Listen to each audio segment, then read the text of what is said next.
Assalamualaikum teman-teman, apa kabar? Pada saat ini banyak pemberitaan terkait dengan penyalahgunaan kecubung. Pada video ini saya akan menjelaskan mengenai kecubung dan apa bahayanya. Saya akan share screen dulu.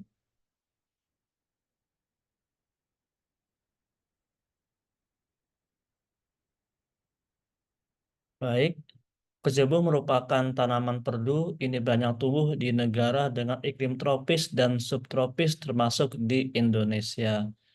Karena banyak di berbagai negara, tanaman ini mempunyai beberapa nama lain seperti Angel's Trumpet, Jameson-weed, Devil's Trumpet, Locust, dan punya nama ilmiah yaitu Datura metal.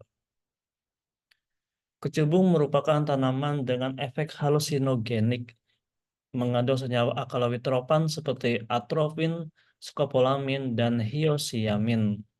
Nah, zat inilah yang menyebabkan halusinasi.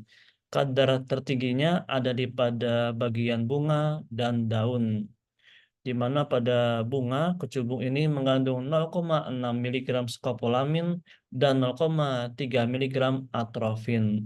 Kalau di bijinya mengandung 0,1 mg atrofin. Kemudian bisa menyebabkan kematian apabila penggunaan kecubung sudah mencapai dosis letal. Kalau atrofin dosis letalnya adalah 10 mg, sedangkan skopolamin lebih dari 2 sampai 4 mg. Kecubung ini sudah ratusan tahun digunakan untuk pengobatan tradisional di berbagai negara, seperti di India, Mesir, dan negara yang lain. Digunakan untuk pengobatan asma, batuk, muntah, nyeri, bius, dan lain-lain. Namun, karena adanya efek halusinasi dan penyalahgunaan, maka penggunaan kecubung ini sebagai pengobatan menjadi terbatas.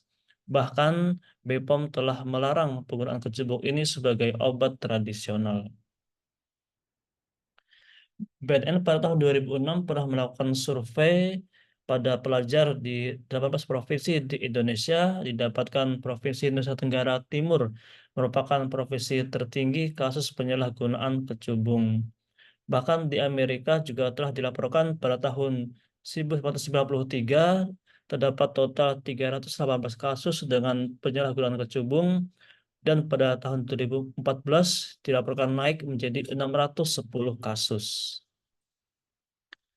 Untuk gejala intoksikasi dari kecubung ini bisa berlangsung antara 30 sampai 60 menit setelah mengkonsumsi dan akan menetap hingga 48 jam setelahnya.